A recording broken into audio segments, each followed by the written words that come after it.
¡Hostia, qué buenos! ¡Qué buenos!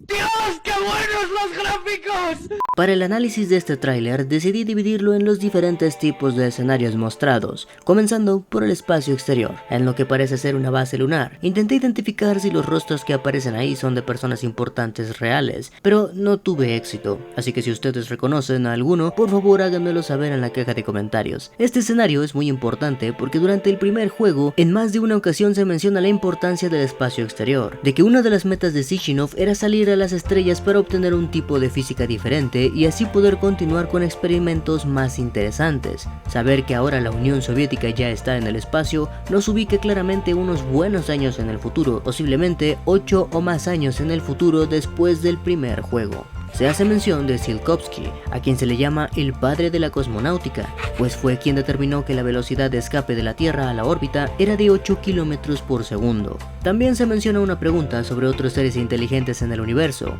y quiero creer que esto tiene gran relevancia y no es solo una frase para poder decir la era de Atomic Heart 2, porque la verdad sería ridículo. Vamos a empezar fuerte, así que vayan dejando su buen like. Te recomiendo mucho ver el video en pantalla. Es un video que saqué antes de la salida del juego, pero uno en el que expongo la información eliminada que Monfish alguna vez publicó en su página oficial, y que nunca llegó a la versión final del juego ni en los DLC.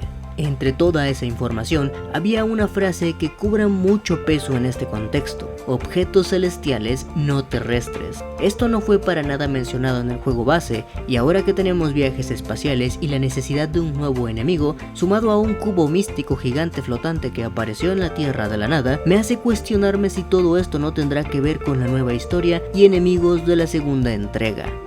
Y también tenemos tecnología polimérica para imprimir ballenas en su totalidad.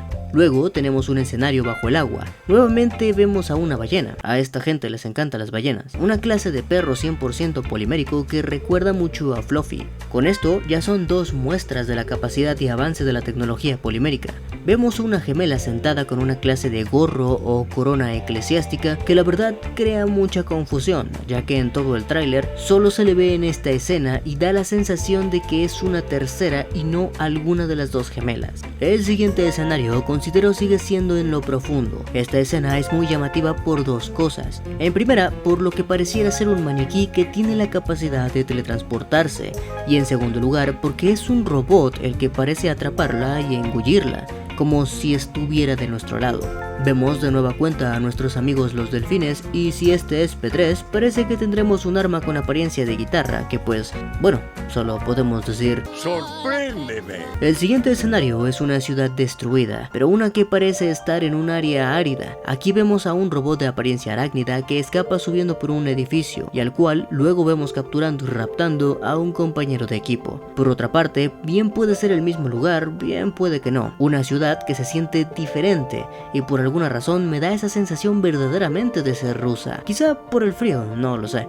Aquí vemos la habilidad del gancho y la habilidad de correr por las paredes mientras utilizamos nuestras armas. Sin duda tendremos mucha más movilidad y frenetismo. Lo que no logro distinguir es si los enemigos son robots o son una clase orgánica, aunque me parece son los segundos, y tendría mucho sentido, pues sería más adelante en esta misma ciudad, en donde combatiríamos a un enemigo orgánico colosal que creo es de las cosas más impactantes del tráiler, ya que te da una imagen totalmente ajena al concepto ya tenido de Atomic Heart, con enemigos robóticos y zombies planta. Recordemos que si estamos hablando de objetos celestiales no terrestres, inteligencia alienígena y cubos colosales que desafían toda la razón, estos enemigos me hacen realmente considerar que están por romper el molde nuevamente con una nueva amenaza desconocida. Por otra parte, el arma utilizada dispara dos bolas unidas a un cable para derribar al enemigo. Sin embargo, al colisionar se convierte en un tejido orgánico muy similar al del enemigo. También tenemos una jeringa gigante que a saber para qué se la inyectamos, pero se nota que no son enemigos que puedas derrotar por métodos convencionales, o quizá, en este caso, sea una misión de captura y no de eliminación. También está este pueblo pequeño, que pues no nos ofrece nada, solo aparece una vez y ya. Pero por otra parte tenemos a la gran ciudad. Se nota bastante que los robots forman una parte importante del día a día de la gente y el ecosistema, y todo está funcionando de maravilla, lo que a mi parecer indica que después del final de Atomic Heart, el proyecto de los robots siguió creciendo y adaptándose, además de mostrarnos nuevamente que han pasado unos cuantos años como para ver tanto progreso. Aquí también vemos a una persona que pareciese estar impresa en polímero, al igual que las ballenas. Quién sabe, quizá la gente puede imprimir cuerpos y experimentar la vida momentáneamente desde ese cuerpo para hacer cosas riesgosas sin estar precisamente en riesgo. Recordemos que ya en el juego base en las instalaciones se trataba de crear órganos artificiales con el polímero. Hasta este punto creo todos estamos de acuerdo en lo vasto que será el mundo de Atomic Heart 2, diferentes escenarios y situaciones con gran capacidad narrativa para poder disfrutar de cada lugar. Pero es que esto no ha hecho más que empezar, pues todo lo realmente interesante y jugoso es todo lo que viene después. Pero antes, si te está gustando este análisis y todo lo que vamos a ver en Atomic Heart 2, te invito a dejarme un comentario sobre qué te está pareciendo todo esto hasta ahora, y si has visto algo que me haya pasado, también coméntalo.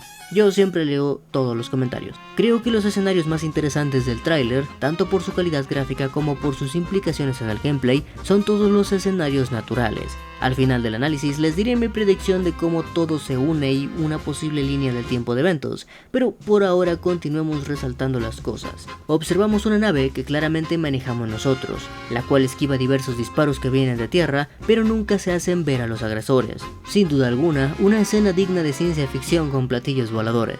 Luego tenemos las escenas con este vehículo que parece nos acompañará en varios momentos. Primero lo utilizamos en la playa como un mecha, luego como un vehículo normal tanto en la ciudad como en un área tipo pantano, que con el tipo de robot por alguna razón me recuerda a una clase de pantano o zona donde se extraen recursos como petróleo. Pero también lo manejamos en un área desértica al más puro estilo de Mad Max, mientras unos robots nos persiguen en sus propios vehículos, escena que termina en una entrada donde se muestra la diferencia entre un todoterreno y un surutuneado. Por cierto, uno de ellos porta el arma que aparece en uno de los primeros trailers y también en el artbook. Aún estarán de acuerdo en que lo más interesante fueron las imágenes sobre el gameplay, vista en tercera persona, ambientes amplios, paracaidismo y paisajes sumamente hermosos. Estoy seguro de que la tercera persona estará incluida porque el HUD es mostrado, dando a entender que así es como se verá in-game.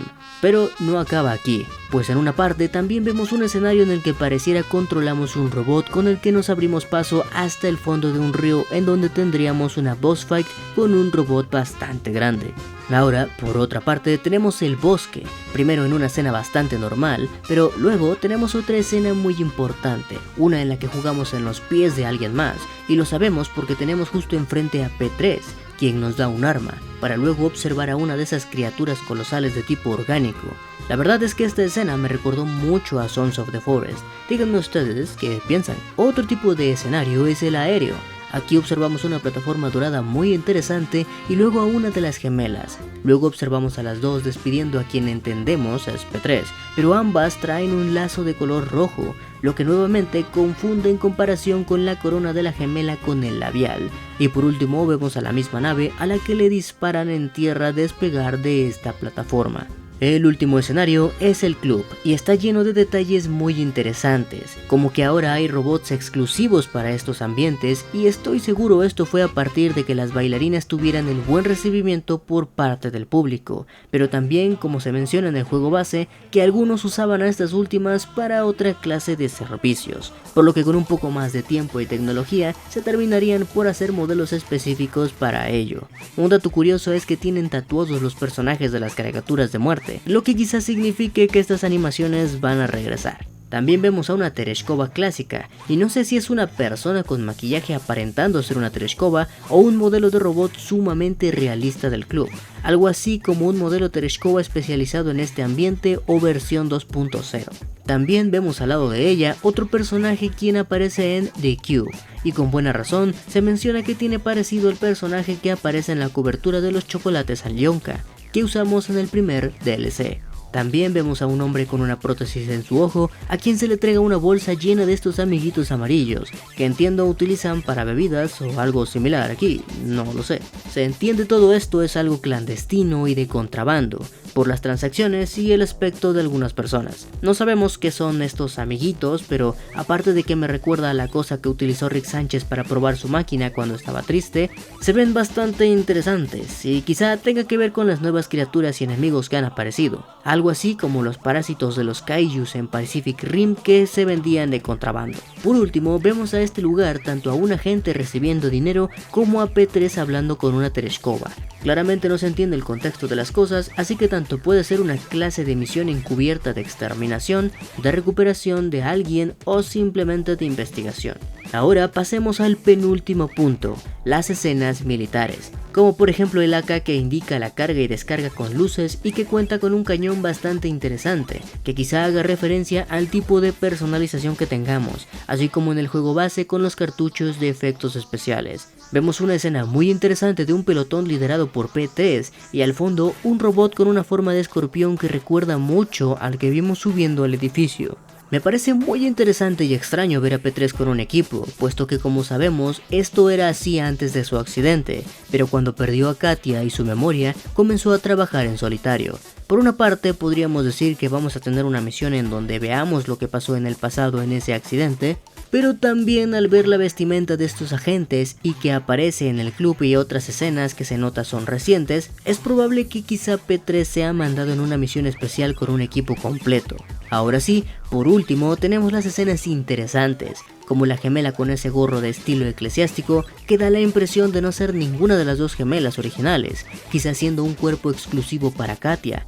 El labial me hace pensar que es el caso, y muchos dicen que conociendo cómo funcionan las cosas, es posible que ese labial sea una clase de llave o memoria importante. P3 en algunas escenas parece usar una clase de máscara táctica. Cuando lo vi yo, asumí que no es más que un equipamiento táctico, pero algunos mencionaron que quizá en su batalla contra Charles resultó gravemente herido como para utilizar una clase de prótesis. Por otra parte, escenas como la del bosque donde gracias al enemigo se interpreta es reciente, podríamos decir que no es el caso. Aunque tampoco lo descarto del todo, ya verán por qué. Tenemos una escena de un misil destruyendo uno de esos artilugios que bajábamos para subirnos en él y volar, y veremos también a los robots clásicos pero pintados de rojo, además de la habilidad de telequinesis, pero además de levitar, comprimimos y lanzamos a los enemigos con la suficiente fuerza como para empujar un vehículo. Y por último, pero para nada irrelevante, tenemos al robot camarero, a quien golpean en el club, quien quizá podría ser simplemente un informante y la razón de que vayamos a ese lugar, pero por su estilo elegante, por el rostro que tiene y el abrazo que asumo le da a P3, me da la sensación de que es en realidad Shishino. No lo sé, es solo una teoría. ¿Ustedes qué piensan? Y como no, tenemos los anillos beta, que recuperamos ya desde el DLC 3, y sabemos sirven para ocultarse de la red Collective 2.0. Supongo que si están ahí guardados es porque ya no son precisamente necesarios. Bueno, ahora antes de finalizar el video, quiero dar mi impresión de cómo podrían darse las cosas. Pienso que el juego puede comenzar en la misión del bosque donde se le ve a P3 normal. No me gustaría decir que la teoría que dice que resultó herido y por eso usa una máscara es cierta, pero en la mayoría de las escenas tiene la cara tapada. Por eso pienso que iniciaremos con esta misión y al controlar a otra persona lo llevaremos herido o inconsciente, aunque también puede ser una misión sobre el pasado o quizá podamos controlar personajes diferentes en ciertos momentos. Quizá luego tengamos misiones con equipos como donde lideramos uno o donde controlamos un robot y vemos a otros compañeros, yendo a misiones como en la ciudad árida en donde vemos que nuestro equipo es eliminado uno a uno y la ciudad fría. Probablemente después de esto empecemos ahora sí con misiones en solitario, aunque también puede que antes de las misiones en solitario venga el escenario de la ciudad y el club, ya que en la parte de P3 con su máscara vemos a un agente. De lo que estoy más seguro es que primero tendremos la secuencia de la nave despegando de la base dorada y luego la escena de los disparos a la nave, para luego tener las misiones en paracaídas y demás, y por último misiones en el desierto. El único escenario que no sé dónde encajar es el del espacio, así que quiero su opinión. No sabemos qué es lo que se supone que vamos a cazar, pero quizás sean robots rezagados o las criaturas amorfa. La verdad es que este tráiler me transmitió diversas vibras, desde Sons of the Forest, Cyberpunk, Stalker o Metro, Mad Max, entre muchos otros. Sin duda Moonfish es un experto en traernos caos de calidad y entretenimiento frenético. Pero bueno, ya estaremos expandiendo la información con la salida del DLC 4 y futuros trailers. Muchas gracias a Rose Bushes, Quackpao y Brioman por ser parte de los miembros del canal. Sin nada más que decir, yo fui Kevin y no les digo adiós, sino hasta la próxima.